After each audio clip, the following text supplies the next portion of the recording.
Hi everyone, Alejandro here with Autel Robotics. In this video, we will cover a new feature called Precision Mode. Welcome to the flight deck.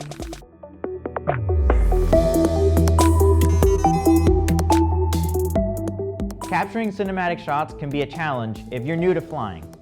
Evo's new Precision Mode allows you to slow down the aircraft and controls, giving you more precision over your shots. Combine this mode with the time-lapse feature, allowing you to create a stunning image sequence. You can then edit the sequence into a hyperlapse, or use it to get close to objects with confidence. There are two ways to enter Precision Mode. First, we will need to power on the Evo and the remote controller. Once connected to the Explorer app, head to the flight control menu. Here, we can change the speed mode. By default, Evo will start in the standard speed mode. Go ahead and choose Precision Mode. Evo will also match your yaw sensitivity based on your choice. Once Evo is set to the speed mode, we will have the option to choose the precise speed.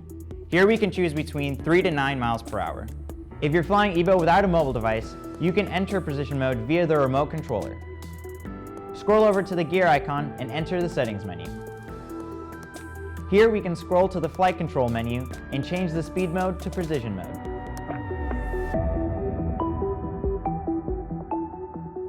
To exit Precision Mode, head back to the flight control menu and choose Standard. If your Evo triggers a return to home while in Precision Mode, the Go Home speed will default to the standard speed mode. If you decide to cancel the return to home, Evo will switch back into Precision Mode. Let us know how you plan to use Precision Mode in the comments below. Thanks for watching, and so long from the flight deck.